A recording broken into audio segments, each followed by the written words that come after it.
I have failed by a factor of probably 1,000x times more than I've been successful at anything. Right. One of the freedoms I was given in life early on in my career was thanks to some great mentors. And one of my favorites was working at McKinsey.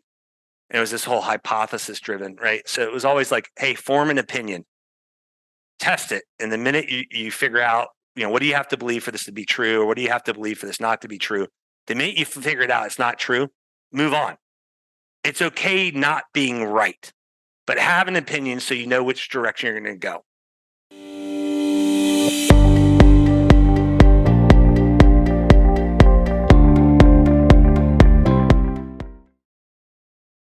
Hi, everybody. Good day. This is Bill Barrett. I'm the Chief Executive Officer of Mandelbaum Barrett, and we are on Fingerprints on Success, our podcast where we explore the lives and journeys of successful entrepreneurs and business persons from around the country.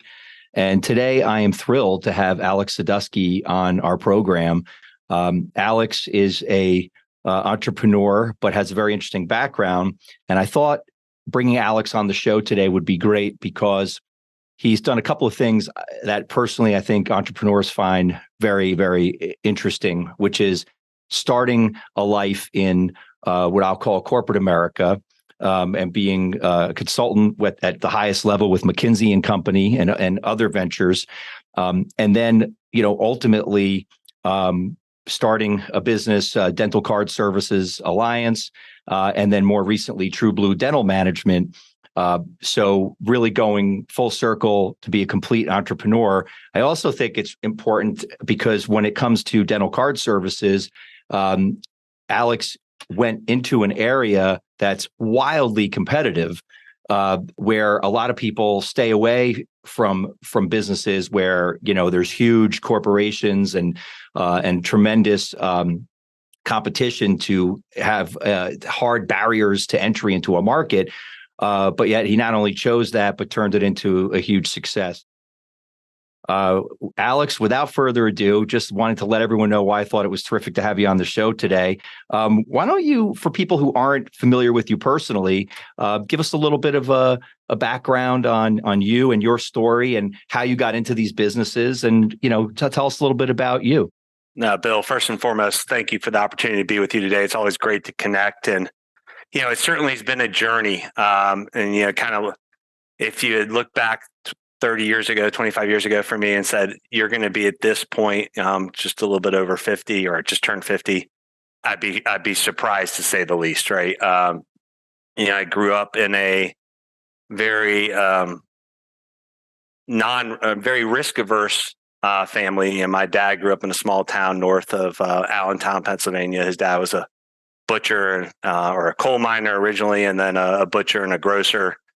And, stability of income was an important component of their life, and how to provide for your family year in, year out had a lot of focus. So, I grew up in a family where, my dad, fortunate enough, he had a chance to go to a great college in Cornell, actually played football and had a couple offers to go pro, but, he wanted a stable job.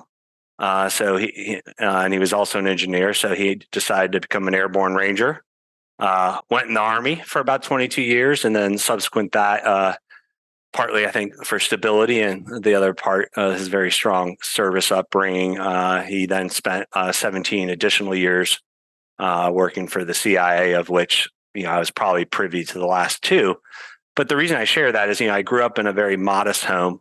We didn't have a lot. Our family vacations, if we were going to go to the beach, we would find one that was near a military base because you could stay on the base, right? And I think the rooms might have, for a family, been $20. And, the furniture was made in the prisons, very well made. And then when it was time to go to the beach, we'd hop in the family sedan, all five of us, and drive to one of the fancy areas with hotels and kind of use the beach there, and then, sneak in to get food and beverage and things of that nature at the hotel. When we travel, we go, my mom was German. When we travel once a year to go see family in Europe, in Germany, we'd fly the military planes, which, for those of you who aren't familiar with this means You get in your car in Fairfax, Virginia, and you drive about an hour and a half. I forget how long it was growing up. Felt like 5 hours to Dover Air Force Base. And you would sit in the terminal. And the reason you would sit there is you didn't have a reservation.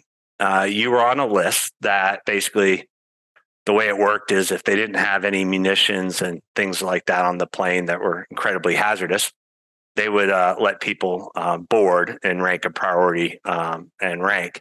And so some days you might be able to get on the plane that day, or some days it might take a couple days. But the neat thing about it was like $10 to fly to Germany. It was $12.50 if you wanted the meal, and it was the greatest meal ever. The upside was every seat was built for a soldier with a giant pack, which was amazing. The downside is sometimes you'd have to climb what felt like a chicken ladder out of the cargo bay into your seat, and it was a bit noisy, right?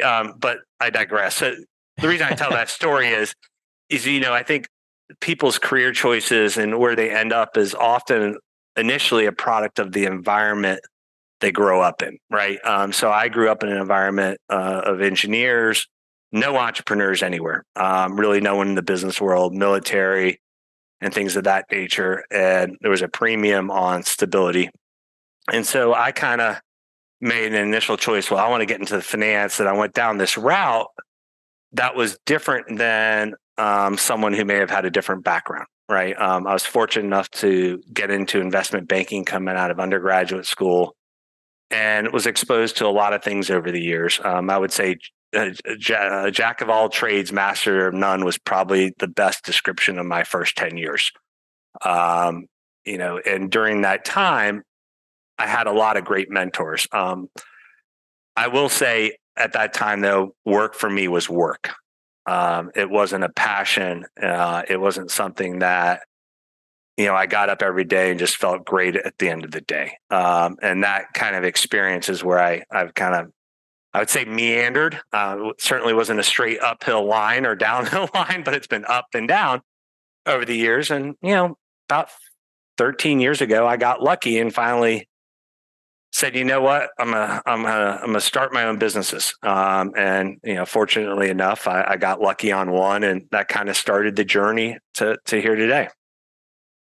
Well, that's great. And I relate, by the way, to what you're saying. Started my career in the early days at a worldwide law firm in New York City, and learned a lot, had a lot of great teachers, but definitely not an enjoyable life, not something that, that I would have personally wanted to do for decades. So I can completely relate to that. So what are, talking about the businesses you're in? What are, give people a little bit of background on the two companies currently that you are running, and maybe some of the things that you find that are material about those companies, like what service it's delivering, and maybe some of the misconceptions about those two companies, and then we'll dive into some other questions. No, I'd be happy to do that. I think what's ironic about the first, and I'll start with dental card services. And actually, the best things I've done from an investment standpoint have always had a little bit of a similar example. A lot of dumb luck and a couple failure in attempts that led to an opportunity, right? So dental card services was not formed because I decided I wanted to get into credit card processing for dentists in North America. The actual origins of what led me into dentistry at that time was I was looking to purchase a business in the pay card industry, which some folks might remember, but over about 15, 20 years ago, that was a very fast growing segment. There's millions of Americans who were underbanked or unbanked, and the financial ecosystem in this country was set up as a way where they were extremely disadvantaged, right? They would have to go to a check cashing store to cash their check because they didn't have a bank account. So by the time you included all the fees and everything they dealt with, they were severely disadvantaged for all the hard work, and their net pay was, a fraction of what they should have taken home if they had more comparable access to the financial services sector. At that time, I went to buy that business. Unfortunately, the deal fell through, and my sponsor passed at the last second. And that was okay. But what was interesting is during that time, I came across this thing called interchange. Had no idea what it meant, but everyone kept telling me, oh, this is the secret way everyone makes a ton of money. I was like, that sounds very interesting. And started to peel back the onion on it and noticed that, well, it was a highly deregulated industry and there was a lot of noise and confusion in it. And that was something to me that sounded somewhat interesting. And you can say, well, why would that be interesting? Because I've always found that specialization and niche focus from my prior experiences could create exceptional opportunities. The best example was way back when I used to work for a company called Columbia Capital Corporation. It was an old school merchant bank that focused in the telecom industry. If you watch the news today, you probably might see a Senator, Mark Warner, Democratic senator from Virginia. He was one of the founders, right? There's 5 of them, but they knew telecom better than anybody in the country. And they did banking, they did merchant service, merchant investing, venture capital, you name it. But that specialization enabled them to achieve incredible returns. I actually think there's a Harvard case study that got written right after I left there.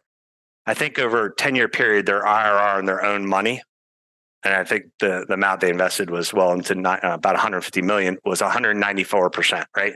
So specialization has mattered, right? Like in understanding a niche. So I get into this space and I'm looking at this interchange. I'm going, well, how it works is incredibly complicated.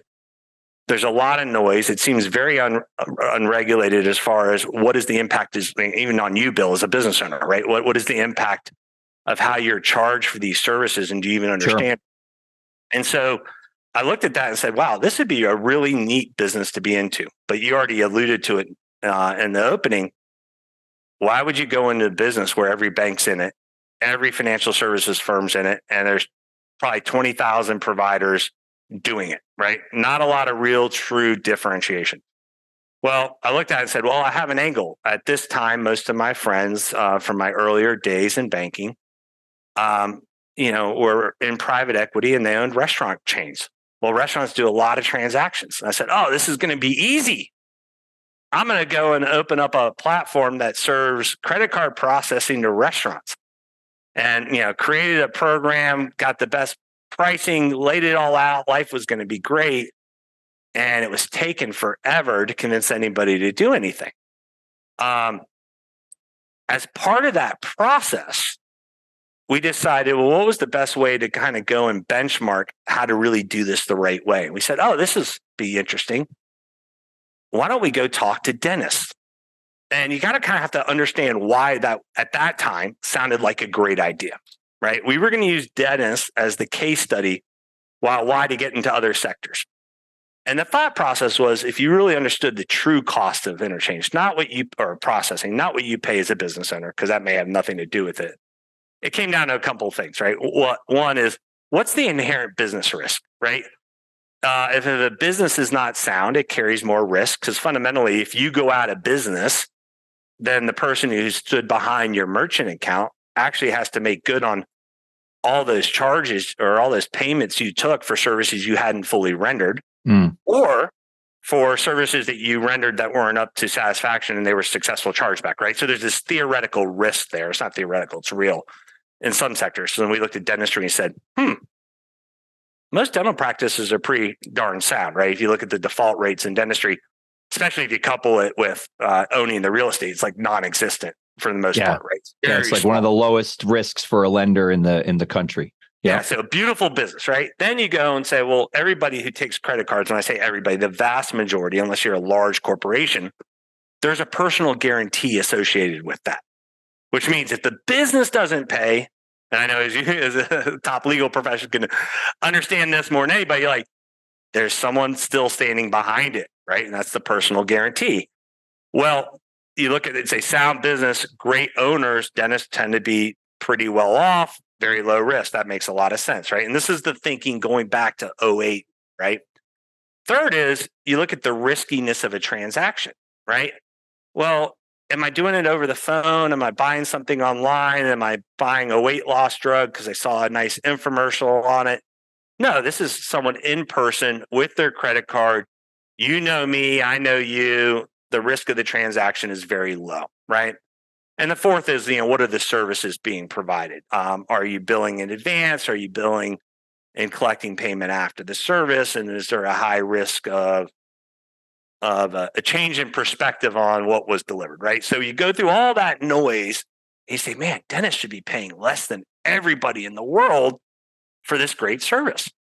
And we went and researched it, and we did a survey of 10 practices, and it was the absolute opposite of everything I just said, right? So we had this hypothesis, and I'll get to my hypothesis level thinking later, but we had this hypothesis. We were 100% wrong. All but I think one of the dental practices was paying probably 50 to 75% more than they should be. They were paying vastly more, when I say should be, meaning a fair market transaction cost. They're paying a lot more on a percentage markup basis than higher risk businesses with lower fidelity, and we couldn't figure out why, right? So then we started to peel back, and we determined it was for a confluence of a couple factors, right? One, medical professionals are very trusting, and I know I'm going to make some generalizations, right? But they have high level of integrity, high level of ethics. It's embodied in their education. It's embodied in their service mentality of why they went into profession to help people. And that's one side of it. The second side of it is they tend to be a little bit more removed from the business day to day because they're embedded in the clinical function. Not always, nor do they need to be, but so they had less exposure. And the part of the trusting thing is they tended to have a lot of confidence in the internal ecosystems that they were operating in, right? Well, we found out, wow, this makes no sense, right? This is what's happening. We said, well, how do we, maybe we should do something in dentistry. And that's literally why we got into dental card, right? Now, how we got lucky, our belief was, and this is kind of like you said, we confronted reality up front, right? Were we going to spend more than the two largest banks who lend more money to every dentist in the country to market their merchant services? No, we would never do that, right? Second, are we going to be able to raise a bunch of money to enter a sector or a segment where 20,000 providers or more are in every day to build out a national sales force and go after it? Probably not, right? That wouldn't be the best idea. Well, how could we be different? Well, what we decided to do at that time, and it worked, right? I can say in hindsight, it worked. It was a risk. Was we were going to be the lowest cost provider, period. We were going to have no outbound salespeople, meaning no overhead, right? So we never wanted to have to charge more just to feed the engine, right? So we went with the lowest cost. Second is I mentioned earlier that there was a lot of confusion on what the true costs are and what you pay. We said, forget that. We're going to treat everybody the same. So everyone's going to get access to the same type of pricing plan the large corporations get. And we're going to do it up front. So from day one, you never had to show me how bad or us how bad you're getting taken care of for us to price quote you. It was always, here it is. And third, and I learned this a long time ago when I was at McKinsey. It was on the people side, and I'll get to it later. But it was really around, if I'm not providing you value, Bill, then I don't want you to do business with me. And keeping you stuck doing business with me when I'm not providing you value is both a disservice to you and a disservice to my brand.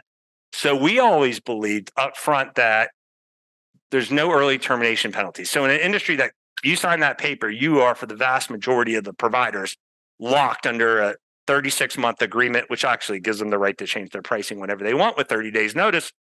And if you continue to process... I've experienced that. Experienced that personally. Yeah. So we did those things. And what did that enable us? That enabled us to tell everybody with confidence, if you don't like us, you can leave. If we're not giving you the value, you can leave. And so slowly over time, we were able to outperform and out execute the larger, more established. And now let's be clear. It comes back to what your definition of outperform is. But we were able to outperform the competition, and it enabled us to grow a business that today I think is one of the leading providers in North America. We're on our third extension as the exclusive provider under the AGD, Academy of General Dentistry benefits program. We've worked with a lot of the leading dental centric CPA firms. And, here's 3 stats I'll tell you, which really I think brings it home. And then I'll pause for a second. 1, 99% of every customer contacts us in an industry where you typically are calling 99% of your prospects to become a customer. 2, we convert over 50% of every inbound phone call into a customer in an industry that typically averages about 1.5% to 2%. And 3, our average customer life is, almost 10 years plus in an industry that's usually a couple of years, right? Those results are a result of having the right model and service mentality up front. It took a long time to become a very good business because we had to grow organically to stay true to our mission, which is really to help small business, because that's what we were going after, and to do it the right way, right? Could have gotten there a lot faster doing it other ways, but that one served us well. Yeah. So yeah, it's interesting. When you talk to a lot of entrepreneurs, I can even reflect on my own career in terms of entering different markets as an attorney. A lot of times, what you really hear after you hear someone's story is, in some respects, it happens on accident sometimes, right? You were going to target the hospitality industry, and and then all of a sudden, you start peeling the layers of the onion back, and you end up in a totally different segment, which becomes wildly successful, and which is incredible. So I want to briefly touch on the other company that you've started from scratch and founded and are the CEO of, True Blue Dental Management, just so that the listeners have a flavor for, not only have you already over the last, I guess now 17 years, right, with Dental Card, you've got that business, it's been built, it's significant. The entrepreneur in you has ventured into yet another segment. I'd like to give the listener a little flavor for that business. And then I want to spend the rest of our time diving into you and talking more about some of your philosophies. But I want the listener to kind of have an understanding of, that most people might be satisfied with one very successful entrepreneurial enterprise, but you saw a need and decided to start a second one. Tell us a little bit about it. No, I'd love to do that. To be fair, I can't take credit for really jumping into this. It took a fair amount of influence and outreach from some very good friends and long-term colleagues. Many, many years ago, I also was the vice president office, the CEO of Dents by Sirona, which is at that time the world's largest publicly traded dental equipment and consumable company. If you go back several years prior to that, when I worked at the legacy Sirona Dental Systems, which ultimately merged, there were 2 public companies with Dentsply. I had the privilege of running certain things in the U.S. One was all the dental, back then the group practices. The second was the technology CAD/CAM selling programs, as well as some special initiatives. During that time, I had the pleasure of meeting a company I had never heard of, which was Fortune Management. And 2 of their principals at that time, Bernie Stoltz and Jennifer Chevalier. And what blew me away about Fortune was a couple things. So, as you know, my background, I served with McKinsey and Company as a consultant. Many, many years ago, post-retiring from Dents by Sirona, I also served as senior external advisor to them in pharma and medtech globally. That's a story for maybe another day if time permits. But when I saw Fortune and I saw the caliber of their people, the integrity, the ethics, the uniqueness of their clients, they served at that time, I think it was over 1,000 dental practices. And they were just different. And they were exceptional. I had the utmost respect for them. And we had a discussion going back on, I think, almost 10 years ago about, at some point, we need to take a stand for private practice dentistry. We need to help the independents. And so you kind of fast forward several years ago, I want to say 5 or 6 years ago. So probably that Fortune conversation was even farther back. I had reached out and said, look, we have a group of doctors who are really looking something to change the game and leveling the playing field for the independents against the the large corporate DSOs. Would you like to do this with them and with the group that's being formed? And the why was strong enough for me to say absolutely I would do it, but it was the why coupled with the who, right? Dental card services, that was a grind. It took a long time, right? And as you can probably tell, I got a little bit less hair these days and a little more More gray. than me, though. A lot more than me. Yeah. So, well, we'll see. I'm looking this way. You won't ever see the backside. But the idea being like, look, it is not easy to go into a space and create something disruptive, right? And I can tell you, dental card was disruptive. The amount of money we saved practices over the last decade plus has been massive. And I think we fundamentally are changing how dentists are treated in that category. What we are doing at True Blue is even bigger and a higher responsibility. And to do that by yourself, without great partners, without great investors, without great resources, would be even more challenging than it is, right? And so the idea that, hey, we could take a stand for the independent dentist, kind of going back to my upbringing, that was important from a small business standpoint. I can do it with great people and great partners. All right, I'm in. So what we did is we created a platform. It's called True Blue Dental Management, Inc. Now you can kind of say, well, why did you do an Inc. versus an LLC?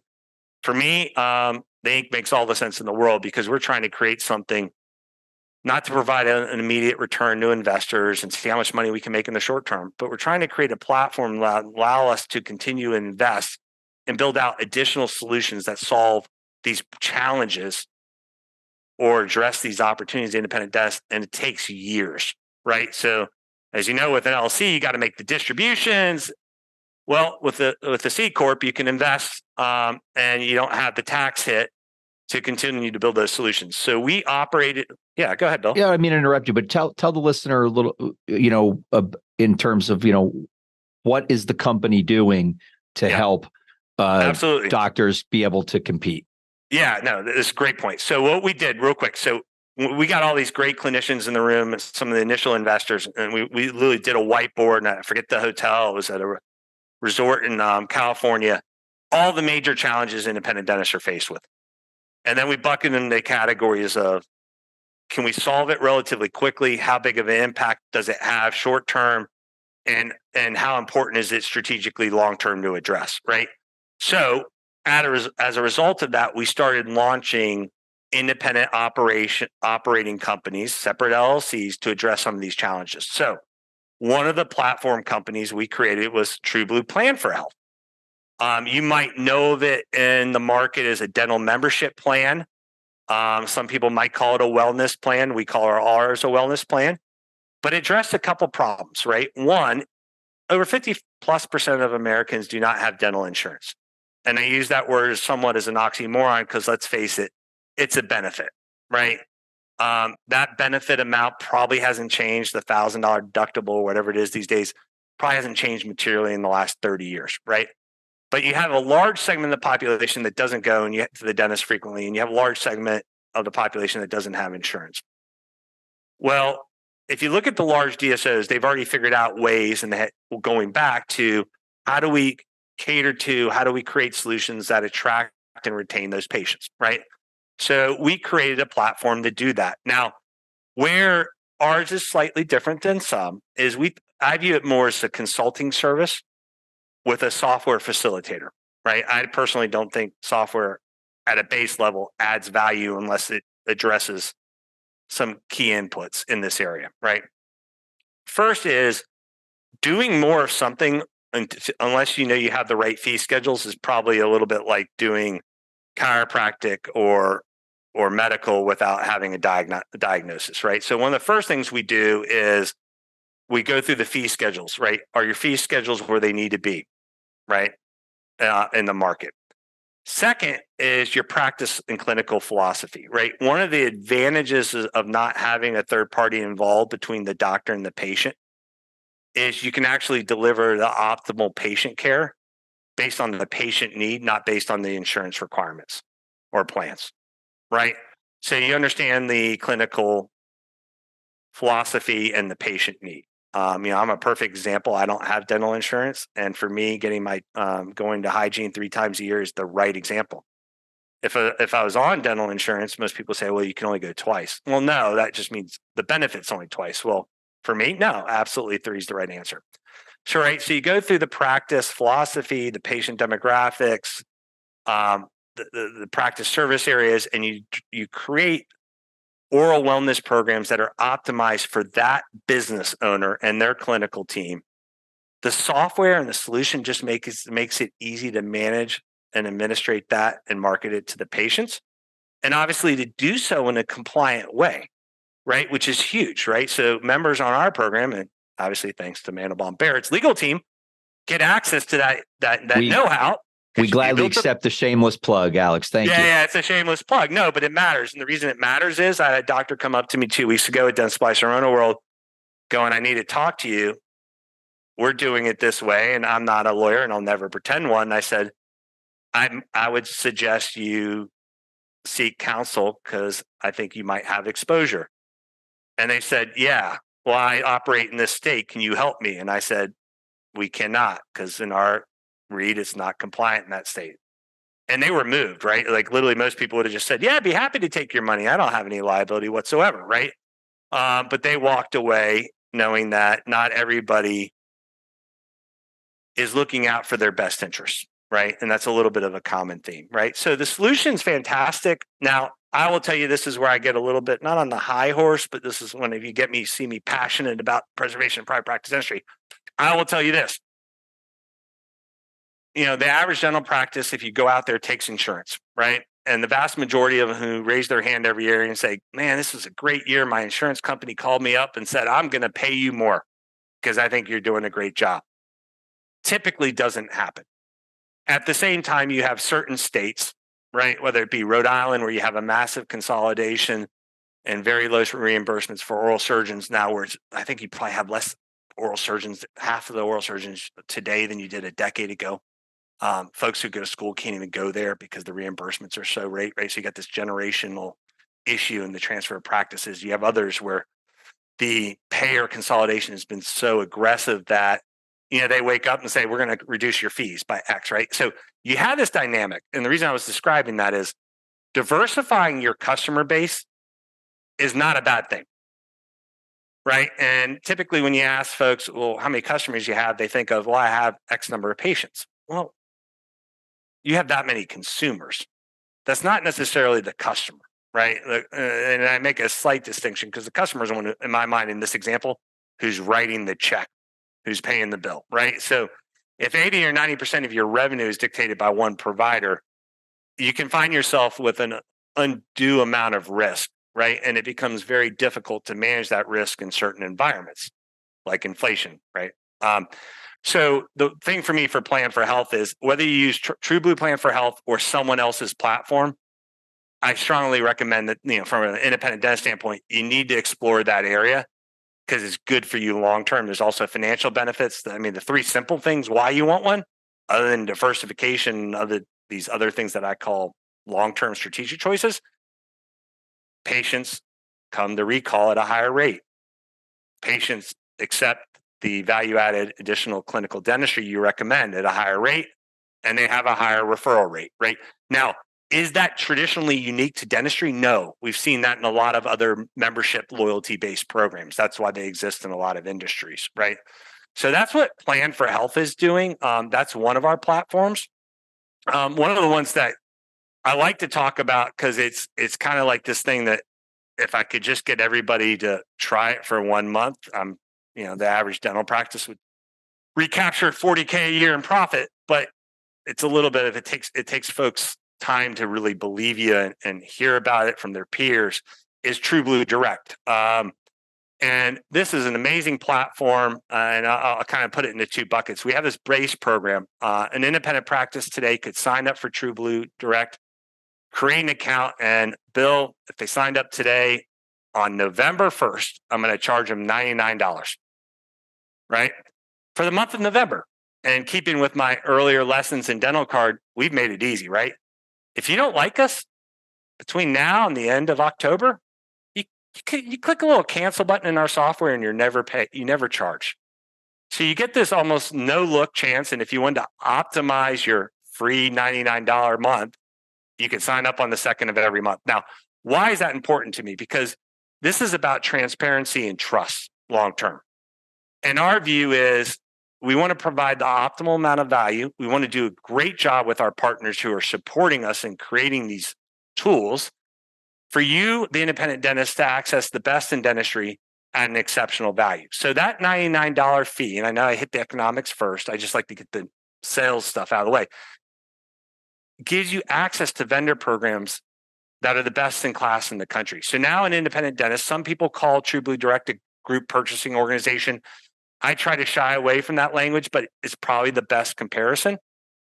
Gets unique programs that give you unparalleled value on some of the items you use in dentistry, such as clear aligners, implants, and endo. Or it gives you access to exceptional law firms, financial services, software systems, solutions, people who stand for independent dentistry, people who've stood up and said, you know what, for your membership of technology-oriented dental practices, we're going to do something distinctive. And today we have over 15, I think it's almost 17 partners. If folks go to TrueBlue Direct, and we made it a little bit difficult, there's no E in True or Blue, you'll see some of those firms, and they are the best in dentistry. And we're proud to have them. You may ask, well, why those firms?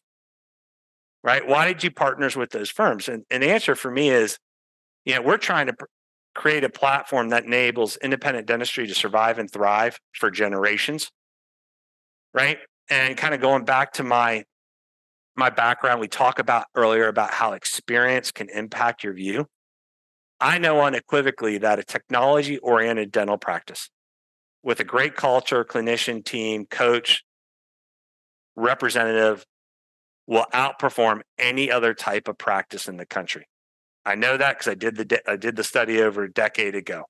There is no overcompensating for an independent owned business, right? It's just the consumer, the teams, they outperform on every level. Now, there is a DSO out there that did an exceptional job, and I'd put them in the second bucket, but it was an amazing culture and technology oriented, and they're kind of the tier 2, but there's a tier 3 and a tier 4 by far, right? So indirect. Sure. And by the way, for our listeners, who many of whom will not be involved in the dental industry at all, a DSO in essence is the opposite of what you're talking about. TrueBlue, as you're describing it, is this entity that you've created to fight for the preservation of private practice dentistry and give doctors the opportunity to compete. And DSOs, for the listener, are in essence the practice of corporate dentistry. This would be the consolidation of independent practices where they're no longer independent. So just for the listeners, so that they have a kind of like a flavor for what that is. So what I'm hearing from you really is, there's a lot of passion here, and throughout the stories that you've been telling us about these two entities, a number of guiding principles have been kind of like baked into that conversation. And you talked about transparency, and you talked about trying to provide something that they can't get anywhere else. What I'd like to maybe just try to shift this conversation a little bit more about you as the entrepreneur, and maybe if you had to list out 2 or 3 guiding principles that you when you reflect upon your success have been a huge part of that.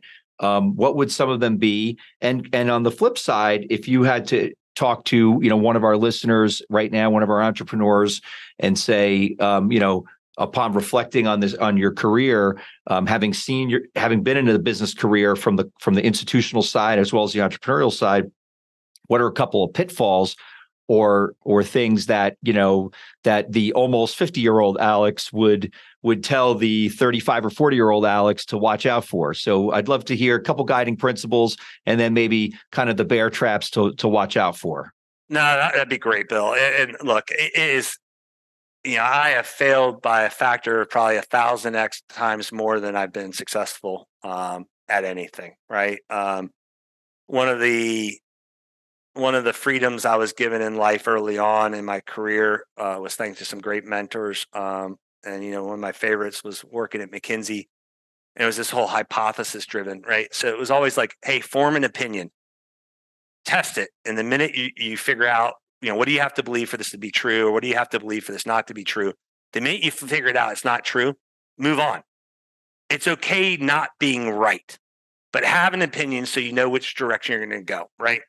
And I think too often that analysis of paralysis, this idea that, I had this opinion, I got to hold true to it, gets in the way of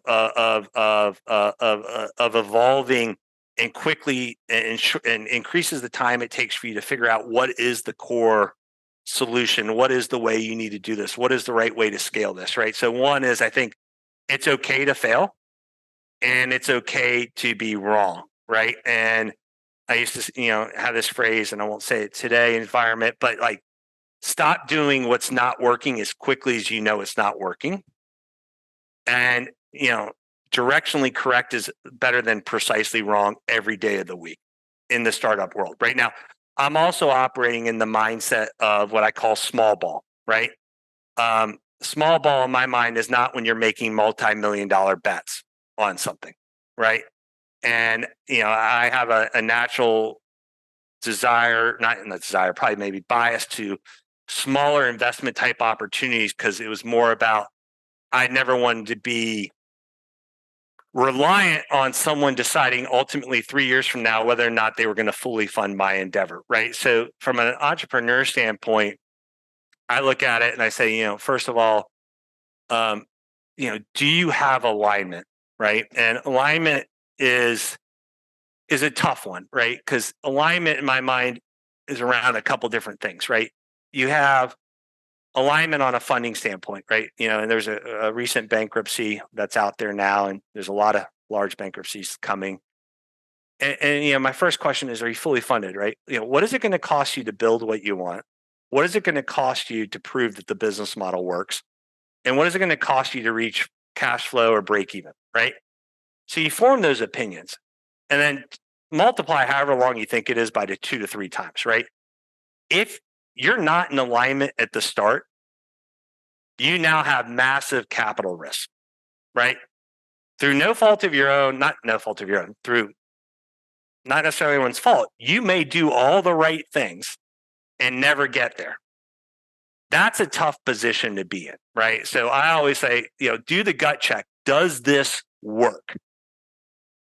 Right? Yeah. And by the way, I once had a client. I remember we had a conversation, and he said, it's hard to be a capitalist without capital. So, when you talked about knowing you're aligned and that you've got your funding and that you're playing small ball, which I translate into being conservative and cautious, and not to put words into your mouth, but no, that's a fair analogy. Look, you're going to laugh. I'm not going to tell you which business because I've had a couple exits. But my best return ever was a $500 investment. My second best return ever was a $500 investment. Right? Now, those had different dynamics, right? But where I was going with that is, I've got some friends out there who have some of the most amazing things. And you look at it and go, those are billion-dollar things. They work. I get it. It's going to work. But they're going to have to raise $30 to $40 million of capital to have a fully funded deal. If they don't execute that right along the way, or they scale too early, they're going to be the founder and their initial partners, the founder of something that was ultimately a massive success. In the best case for someone else, and the worst case, they won't see it to fruition, right? So I have a lot of concern over that. Some of that we can delve into. I think is driven by the way the carried interest phenomenon works, right? There's a lot of talk. You see it on unicorns, this and that. Well, I'm going to tell you, it's a heck of a lot easier to figure out how to make $5,000 a month than $50,000, than $500,000, than $1 million. And I think too often we try to scale and hit that home run before we figured out how to get singles, how to load the bases, how to do a sacrifice bunt, bring a score in, right? Like we don't Sure. build the building blocks. It's the real estate. Our firm has a huge real estate department, a lot of very entrepreneurial developers and builders. And a common story you hear among many of them is, when you say, where did you start out? How did you get involved in the development business? And often it's, I bought a lot and subdivided it into two, and I built two houses. Right. Or I bought a 2-family house and I renovated it and I rented it out. And then I refinanced it and I bought a 4-family house. And, very few of, and now we literally have some of the largest developers, in some cases, some larger developers in the United States as clients. And I can't tell you any of them who said, yeah, I started out with this $50 million project. Right. It often starts out with, an idea, a concept, and, a comfort level on risk allocation. How much risk are you willing to take? What's prudent? Because if you get rolled up on deal one, there's probably not going to be a deal two. But if you hit a few singles, now all of a sudden people around you even say, oh, next time you're going to do a deal, I'd love to hear about it. But all you've done is really hit some singles. But you know what? If your batting average is high, hitting singles, you could still make it to the Hall of Fame. So, which is crazy, right? I mean, you can fail 2/3 of the time and you're in Coopertown, right?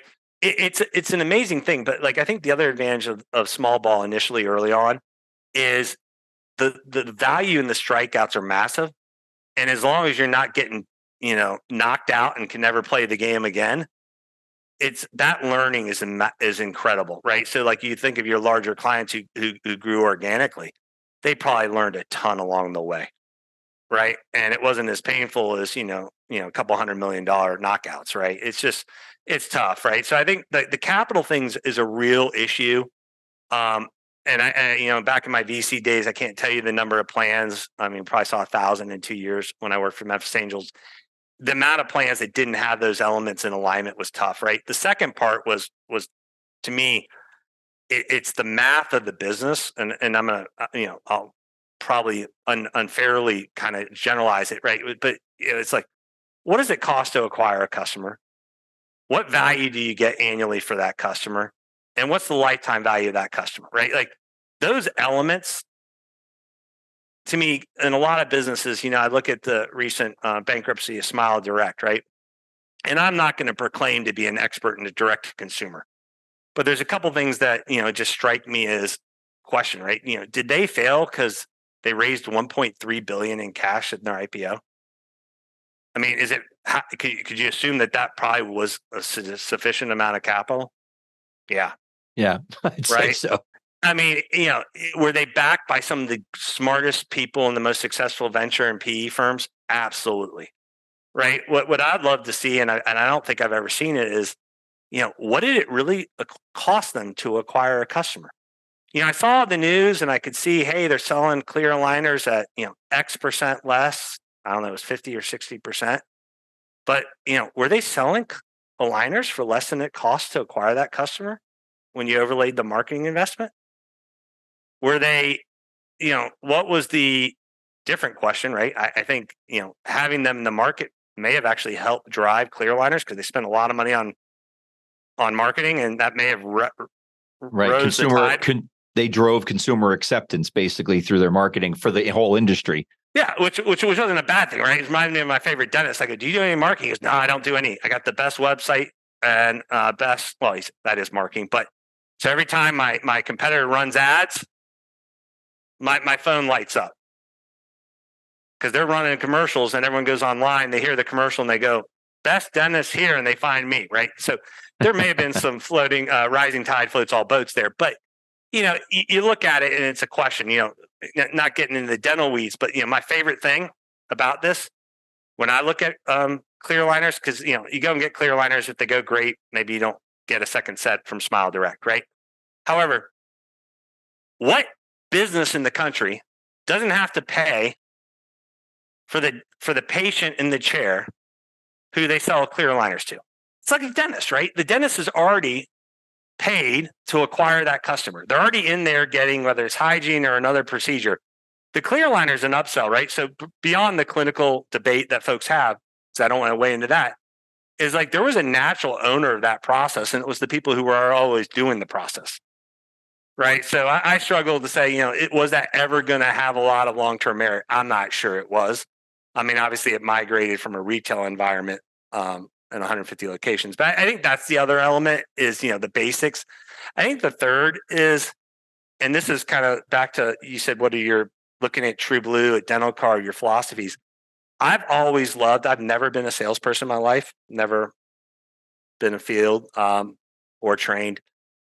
I always love when I offer something that I know I charge $1 and my customer makes 10x.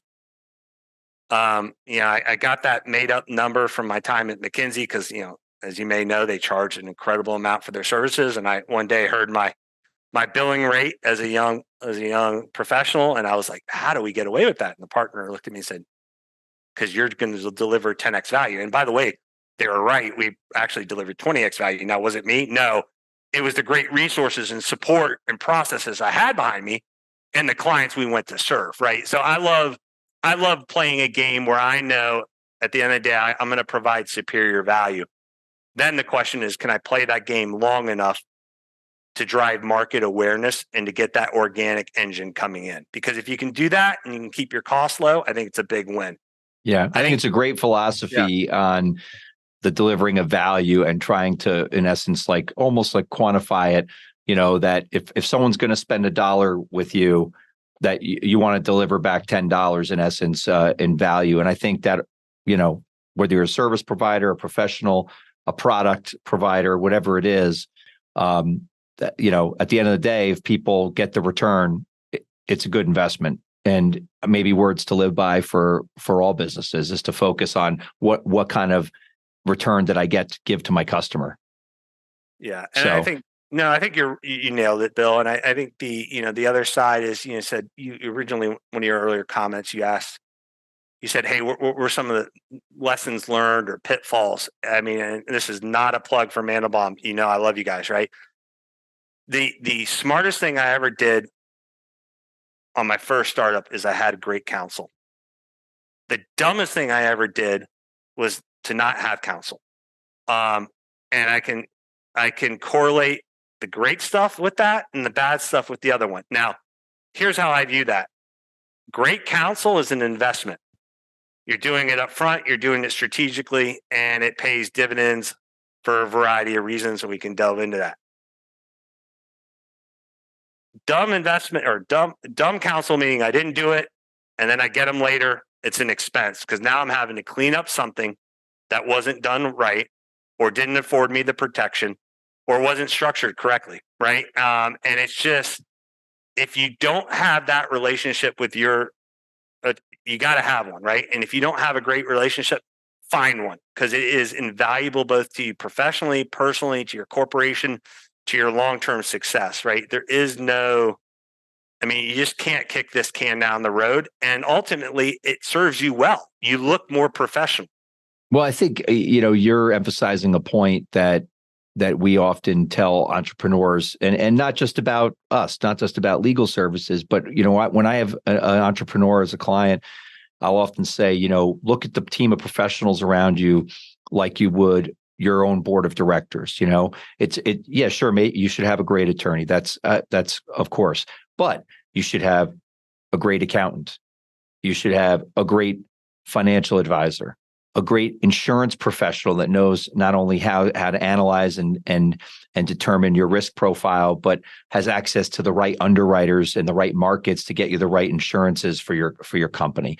And you can go on and on. It's having the experts around you to facilitate your success, and you focus on, in essence, what you're great at. So let me push us forward a little bit before we run out of time. So just a couple of more points I'd like to make. One is, let's talk just a little bit about mentors. Just share with us, if you could just think of who you, and there's probably a bunch, but if you could think of one mentor in particular? Remember, the show is Fingerprints on Success, right? So it's about, it's about people having fingerprints literally on the success of others and influencing others in their personal and business success. Tell us one story about a mentor that was really important to you and why they were important to you. Wow, this is tough, right? Because I think there's mentors, Bill, that you've had in your life that they knew they were your mentor. And then there's mentors who, you just took away something so incredibly profound from them that it changed your view of a lot of things. And I think I told you, jack of all trades, master of none, right? Like I had an opportunity to do a variety of things for a long time, and it provided me tremendous exposure. But if I went back and I kind of, because I put it back at, it's a little bit of grit, but your core, I'm probably going to go back to my calculus teacher in high school, which is probably, you're probably expecting me to tell you the time I worked with Bill Barrett, the former CEO of FedEx, right? And by the way, he was absolutely amazing. I could tell you a great story about Bill, right? Bob Sadusky, if you knew him, right? So I went to at this time I was I went to a high school. So when I originally was in high school, it was an 7th through 12th grade high school. It was Robinson High School, James W. Robinson, Fairfax, Virginia. I think at that time it was the second largest high school in the state, right? We got trailers everywhere, 4,000 plus. Phenomenal this, phenomenal that. Halfway through my high school year, so I guess it was my sophomore year, I decided to switch and I went to a Catholic high school called Paul VI, right? And the only thing that made Paul VI famous at that point in time was, I think George Mason University was originally there and decided that the school was no longer fit to actually house anybody in there. And they put Paul VI, right, in like off of Route 7. And, the heat didn't work. The building was old, you name it. But it was a really unique school, right? I would say a third of the students were probably, it was very young in its infancy. A third of the students were there because they were invited to no longer participate in the public education system. A third were probably there because they had a very strong religious affiliation or connection with the school. And a third were there because the school had some amazing teachers and was doing some incredible things. And Bob Sadusky, and you can guess probably which third I fell into, but they also had a great swim team, which might have also tied into this. But Bob Sadusky was a retired colonel in the Air Force. He was an SR-71 pilot. And if you ever want to, talk about someone who could captivate an audience of people studying calculus, that should not be possible, right? Like literally, like I want to get out of the room as quickly as humanly possible. But Bob taught me a couple of lessons, right? My favorite was, and this one was available for anyone to learn. He had up on his wall in big letters on the left side, I think it said patience. And on the right side, it said think. And I don't know if it was the first day or the second day, someone goes to ask a question. Immediately, I got a question, I'm confused. He went,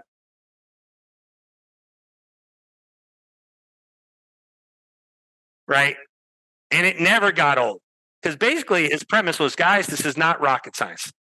90% of whatever you're getting ready to ask, you have the ability to figure this out. Relax. And maybe it was his military training. Look, SR-71 pilots were, right?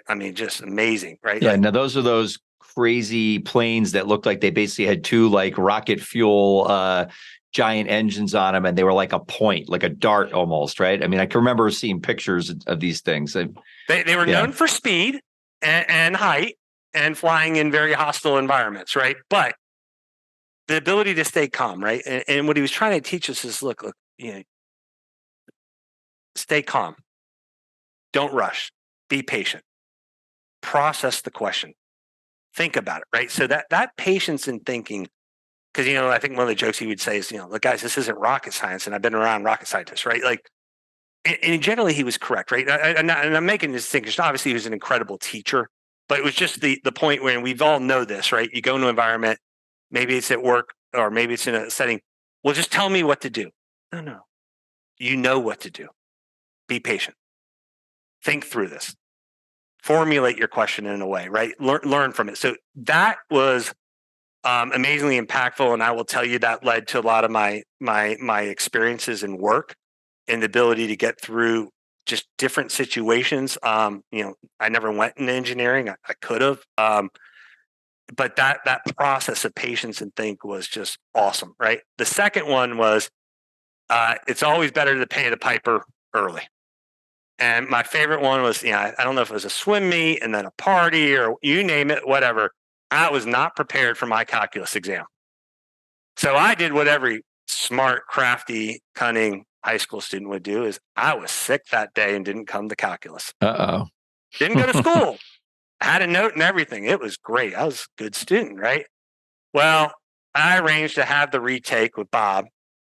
And it's kind of like that movie, A Beautiful Mind, or not Beautiful Mind, Sixth Sense with Bruce Willis. And I forget the young actor. I remember that movie. Yeah. Yeah. M. Night Shyamalan. Like, I didn't know what the smile meant, but I figured it out at the end of the story, right? So he smiles as he hands me the exam. I literally thought I was going to die. It was the hardest. I couldn't even understand half the questions, whatever, right? Like, so I turned it in and I was like, oh my gosh, that was absolutely horrific. Didn't think of anything. Next day I come in, he comes up, he's like, hands me the exam. He goes, I'm surprised you got one question right. I was expecting 0. And what he later said was like, look, you disrespected my time. I know you did because you weren't prepared. You now put me through more work. So I'm going to create an exam that there's no way you're ever going to pass. Now, was he trying to be vindictive? No, he was trying to help me learn a bigger lesson, right? Right. And what I didn't know is he didn't pull my exam. He pulled a college next level calculus exam and I luckily got one right? So I got a D, but I smiled at him and I was like, lesson learned. I get it, right? And I think that carries front. So like you mess up, do it, right? You're not prepared, that's on you. Get prepared next time, right? And I admire the heck out of the guy. The other reason why is, look, he could have done anything. I mean, he was an SR-71 pilot, and he came back to teach kids and inspire some folks. And I look at him, I'm like, man, that guy was remarkable. I have a funny one, which is going to say an entrepreneur story, but that'll be time permitting. But it wasn't related to Bob, and it's someone who would never even know my name to this day. But it was a very unique interaction. I think in selecting one, that Bob was certainly worthy of the story and the time, and I think that's great. And by the way, when you said earlier, like you wouldn't think, like the unlikely source of this huge inspiration, it's often the best stories are about the unlikely sources. When I think about my top mentors, one of them was a little league coach. So I could probably do a whole show on him, but for another day. So before we wrap up, because I want to respect the time of you and our listeners, I want to talk just briefly about, or have you talk to us about, what has you excited when you think about, you reached a point in your professional life and personal life where, you've reached a high level of success. You've already built successful companies. You've got one now. You're building another.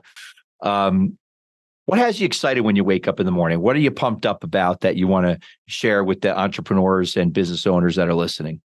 Look, I think, it's like everyone says, you reach a certain age and you go back, I wish I had known this. I wish I could have done this differently or had this impact. I think, Bill, I'm reaching the point where, and I've always been to a certain degree this way, like I love talking with customers. I love being on the phone and making a difference and engaging with them. And, my greatest days, and when I say days, I'm not talking Monday through Friday, I'm talking Monday through Sunday. And I know in a lot of schools that's not healthy and this and that, but like if a doctor sends an email on a Saturday, I'm going to respond and I'm available, right? And you can ask why, because that's not work for me, right? Mm-hmm. That's not work. I love that. Right. And so when I get the most excited, and this is a little bit of a dual-edged sword, is when I do a 15-minute, and literally, I kid you not, half these calls are 15 minutes, the other half are 30 minutes. When I do a 15-minute to 30-minute call and I show an independent business owner who might be making 10% EBITDA and struggling, how in 5 minutes of their time after this call, I can deliver them on average 40 or 50K. I had one the other week. It was $125,000 a year in increased profit. That's exhilarating, right? Now, it's not even about the money. It's about the amount of work they would have had to do to create that same amount of money. Yep. That's transformational, right? And the reason I say that's transformational is, you pick great wealth management firms, you pick anybody, you pick a client who can reinvest in their practice themselves, their family, their kids' education. That money has real compounding long-term strategic advantage to them. And like my view is like, people say time is money. No, it isn't. Time's time, money's money. What you do with your time is how you create money, right? Like if I can help them, I know I can change them life. Now you can say, well, that's fine and dandy. I can tell you this, it's more about that than it's the $99 we're charging them as a customer. First point. Second is, look, I've got 3 kids. 2 of them are still in college. My third just graduated. He's working in a vet clinic. It has been his life passion. All he wants to do is be a veterinary. And I'm passionate and excited about the opportunity of showing him and demonstrating to him that private practice ownership will still be an option and a great one for you when you get done with that school. And I'm going to make the introductions to the great folks out there, like your Peter, Tanella, and those resources. I couldn't agree with you more, right? And I'm going to help you have the option to consider these great partners who can help you with your long-term success and be successful. Right now, on the non-dental personal side, I'm looking for ways, and I, supported some friends to help them achieve that or help their children achieve that kind of success. I think, way too often and I look back and I told you why I did it. We fall into this is the standard path people need to take. And I just, I don't think so. I think there's wonderful paths for everyone. And, if we can help, I think it makes a difference. And I mean, truly help like you did. I mean, I know in your career, mine, the relationships I have today, I didn't build over the last 5 years. The vast majority were built over decades, and they were built over by serving, not asking, by providing value, always with nothing, looking for nothing in return. And to me, that's exciting. I enjoy it. I didn't get my life dream, which was to coach. I wanted to retire early and coach high school sports. Did a lot of little coaching, but that one I'm going to miss. Well, listen, for a guy who hasn't officially turned 50 yet, as far as I can recall, I just got there. Oh, yeah. Happy birthday. Okay. Yeah. As far as I'm concerned, plenty of time left for coaching, by the way. So let's finish with this. I have one last thing. It's a fun fact, and it'll only take you, I'm sure, a second to answer, but I just have to, for those, some people are probably listening, but others are watching because our podcast is both audio and visual. Most people have bookshelves behind them when they're on these calls or we're doing these meetings filled with books.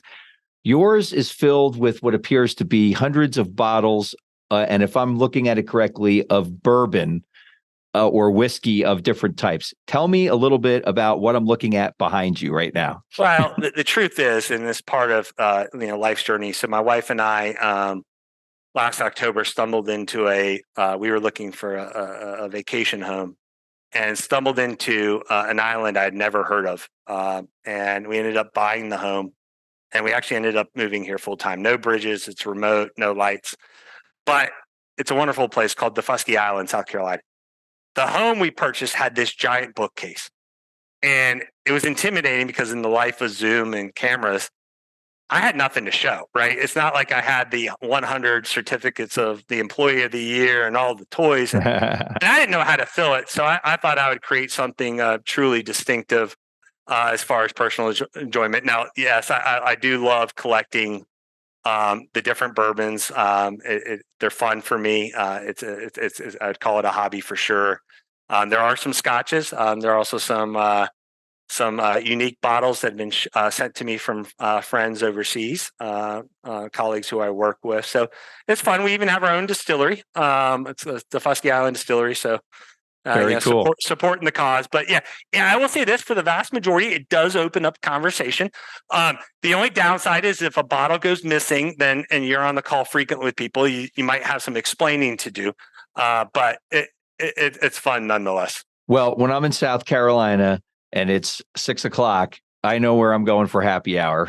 So absolutely, anybody's welcome. Bill, I sincerely appreciate it, and look, like I told you, I failed a lot. I certainly have perspectives. I'm not ashamed of the perspective. And if anybody ever wants to reach out and just talk about their situation, I'd be thrilled to provide my 2 cents and see if I can be helpful through my friends or network. Because I mean it. We're only as good. I mean, first of all, we're only as good as the people we associate with, but it really takes all of us to make things work out here on the entrepreneur side. And I want to be one of those people. Someone looks back and 30 years from now says, "Man, that guy wasn't so bad."